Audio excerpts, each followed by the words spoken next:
Okay, I'm doing a bump stop replacement for a Bronco, and obviously this says it's a Jeep bump stop.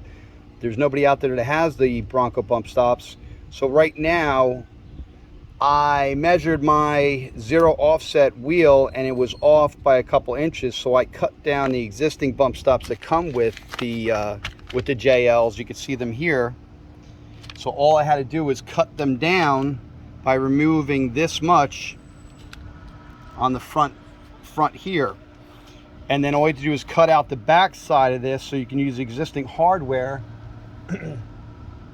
Here is the old bump stop, and obviously you can see the difference in height that I'm gaining because of the zero offset. So a few lessons learned. I thought I had to take off the whole rear carrier to get behind the bump stops, which wasn't true.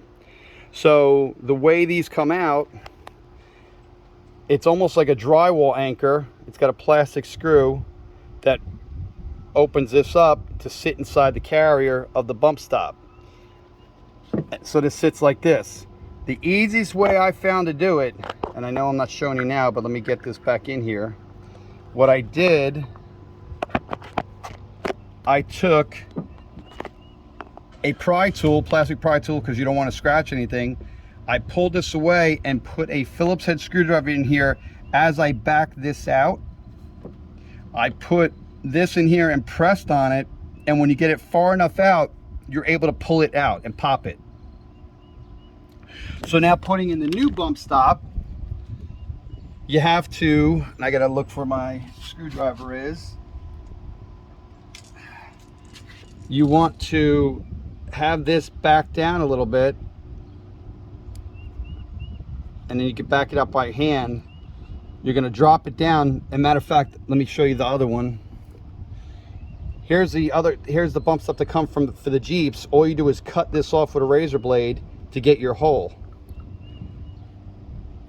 Now you're going to put this down through the hole here.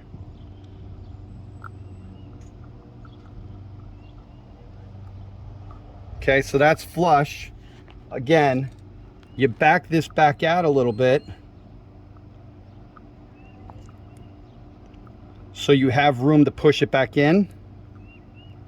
You get your Phillips head screwdriver, which, let me go grab it real quick. I thought I had it here. Bear with me.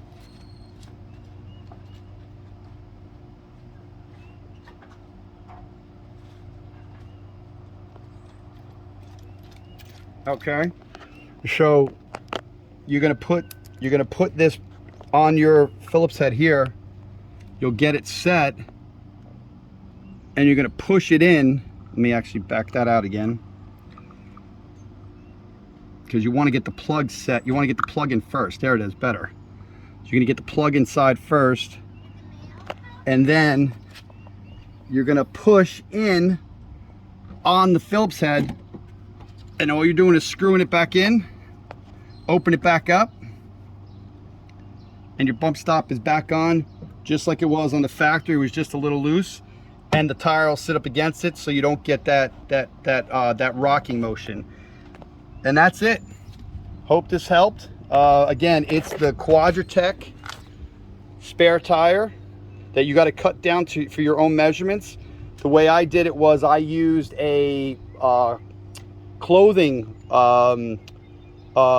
ruler to measure it, so it was a little easier with the tire on. And I'll take pictures when it's all done here and not include that. Thanks, guys.